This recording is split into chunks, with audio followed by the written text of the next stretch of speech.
Hello everyone, it's Molonel for Chicory, and welcome to this recap on mobile gaming news. This week, we will definitely discuss the subject of Warzone Mobile and the first feedback from players, but we will also talk about the mobile port of Balatro, a card game that is the very definition of addiction, not to mention some nice little games like Howl or Monsters Never Cry.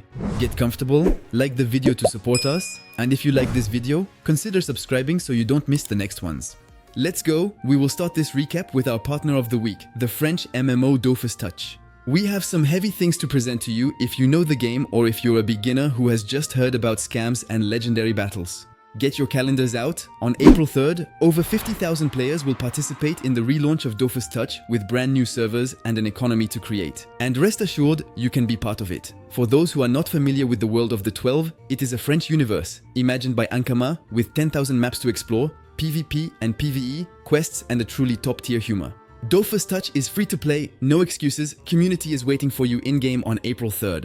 There are unique rewards to collect, but above all, whether you have already tested the game or not, it will be a unique experience, worthy of your best MMORPG memories with a crazy community rush. Pre-register for the relaunch of Dofus Touch with the link in the description, but rest assured because even those who already know the game will be very surprised. The title has changed a lot since its release in 2016. It is really different from Dofus PC with unique spells, 3-room dungeons, easier farming, but also other new features coming in 2024 like the Coliseum 1v1, the revamp of Astrub, the evolution of the interface and a whole bunch of other things. The link to pre-register and test all this with us on April 3rd is in the description. It takes you to a page where you just have to select your character class, its name, its gender, and one of the Tilly 1 servers to be among the first to join the game.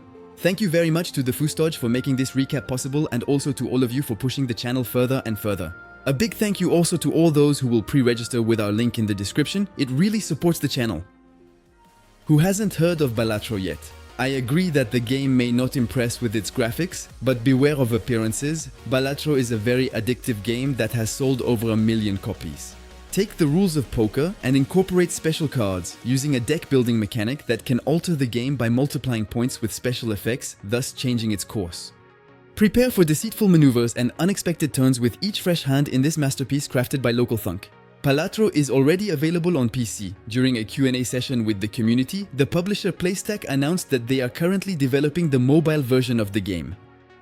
Yes, I have to talk about it this week, the epic of Warzone Mobile. Let's be honest, the structure of the Call of Duty and Warzone experience is present, the weapons, the military equipment, the maps, and even the cross-platform with the use of Activision ID. However, you may be wondering, just like me, why does it appear to be so unappealing in its appearance? The launch is quite chaotic, players can't hide their disappointment, and some media outlets even suggest they should play longer to see the graphics improve. The more we play, the more beautiful it is. But tell me, are they mocking us here? I can imagine the marketing strategy of a desperate guy at Warzone Mobile who starts a rumor like, hey, what if we told them that by continuing to play it would be more beautiful? So they stay on the game but they don't know how long they have to wait. And with a bit of luck they get used to it and it saves them from comparing it to Blood Strike or even Call of Duty Mobile. No, actually, it would be a genius plan. Honestly, the Warzone Mobile team, you can do better and you must do better to make up for it with the players who have been waiting for this launch for a long time. Moreover, we even have Arena Breakout taking a little sliding tackle on Twitter. It seems that their servers have seen an increase in players. Those who were chasing after the next big game have finally come back to better graphics. It's painful for Warzone Mobile. I'm taking a short break from this week's mobile news to ask you to subscribe to the channel if you like our content. You are sometimes many to watch our recaps every Sunday without following us, and your support means a lot to us. So remember to subscribe and activate the bell to not miss any of our videos. Thank you in advance to all those who will do it, and we resume immediately with the next news. The developers of Manju Network Technologies have just announced Azur Promilia, a game planned for PS5, PC, Android, and iOS.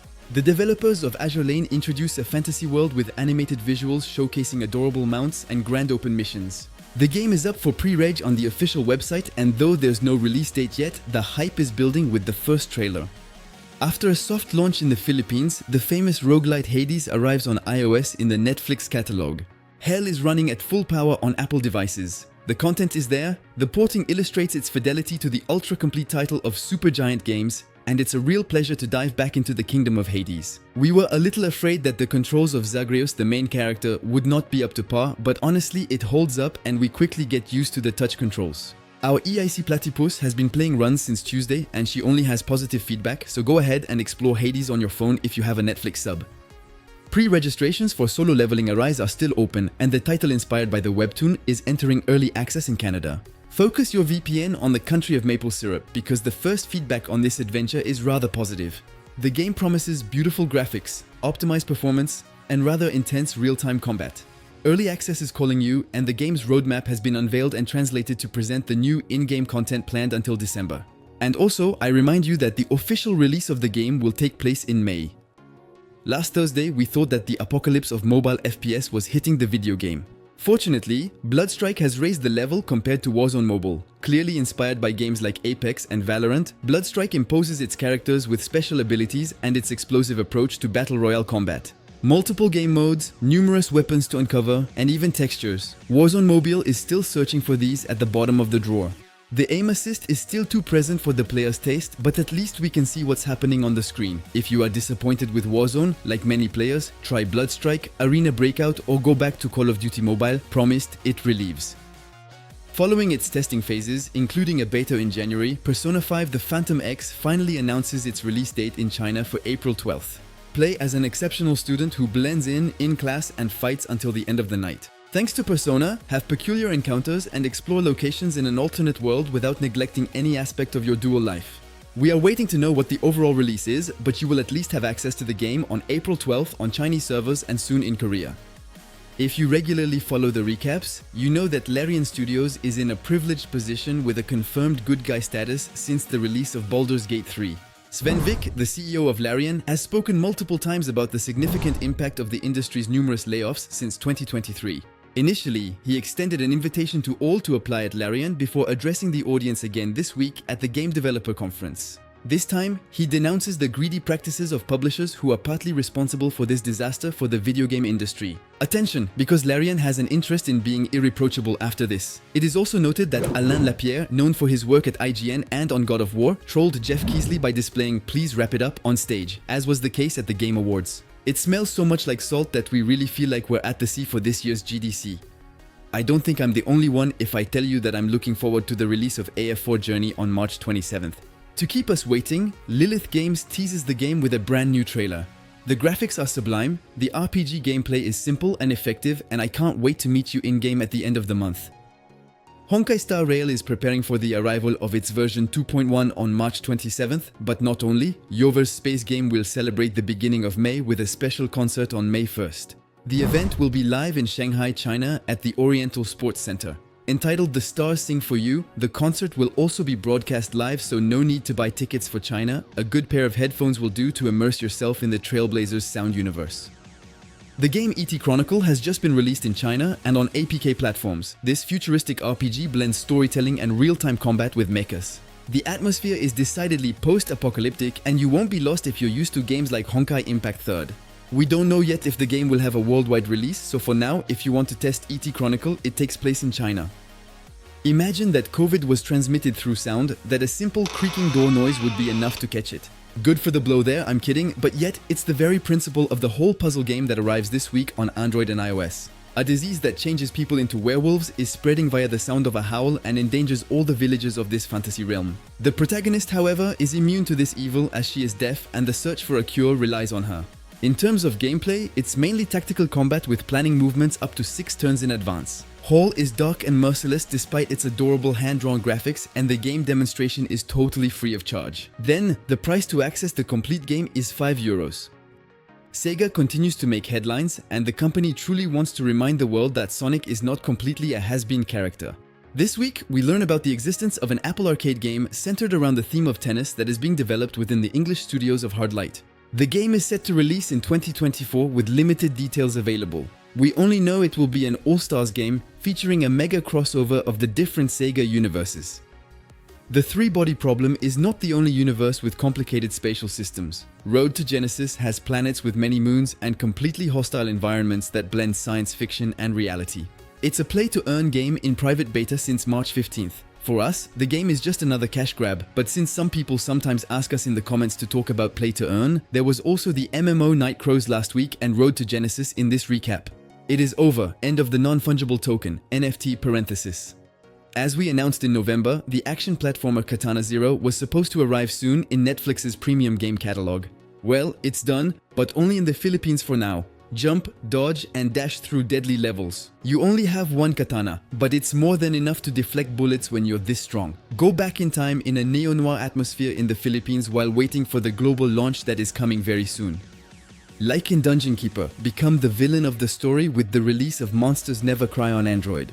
Don't worry, for iOS players, the game is already on the Apple Store. Gather your growing team of monsters and crush the army of heroes.